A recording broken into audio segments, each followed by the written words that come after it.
The whales. Many mammals migrate, but no mammal migrates as far as the big gray whale. It travels 6,000 miles, then back again, and most of its traveling is done on an empty stomach. Gray whales love the cold waters near the North Pole because the waters are full of the food they love to eat. The whales live on a tiny ocean shrimp and worms, and the Arctic waters are full of these in summer. The whales eat and eat and eat, straining the tiny food through strips of baleen in their mouths.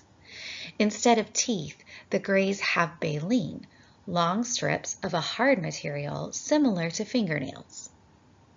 The gray whales swim and eat mostly alone through the summer, but in the fall, they will begin to look for some traveling companions, because the whales know one thing for certain, that they must migrate. In winter, the Arctic seas are going to be filled with solid ice, and the whales will die if they stay. The first gray whales to leave the Arctic are the pregnant females. These expectant mothers want to have plenty of time to reach the warm waters of California and Mexico before they give birth. No mother wants to have a baby in icy water.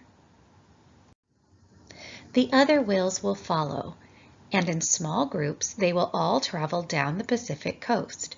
Once they leave the Arctic, the whales won't find much food again, and it may be as long as 8 months before they eat. But the whales have stored a lot of fat in their bodies called blubber, and this will keep them alive.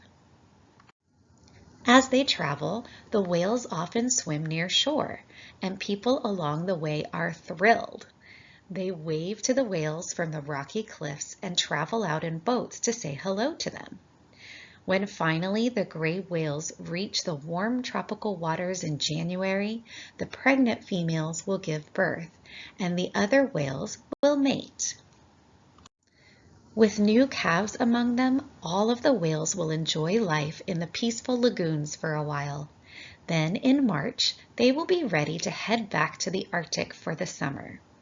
They haven't forgotten how they love to eat there.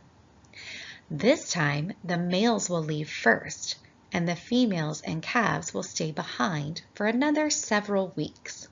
The calves will have more time to grow and get stronger for the long journey. The map shows Russia and Alaska and the United States and Mexico. The arrow on the map shows the gray whale's 6,000-mile journey from the Arctic, then back again. Finally, all of the whales will travel up past Oregon, past Washington, through the waters of Alaska and Asia, up near the North Pole. How do the whales find these Arctic waters? No one is sure. The whales might follow the shape of the ocean beds. They might sense the Earth's magnetic field like living compasses. They may use echolation, sending out sounds which bounce back and describe what is all around.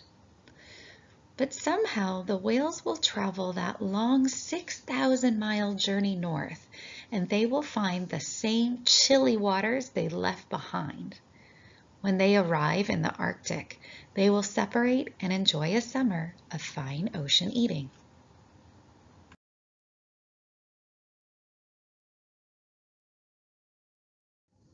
But just before the Arctic winter arrives, before the ice, something will tell the whales to find each other again, to find some company for another long, long swim.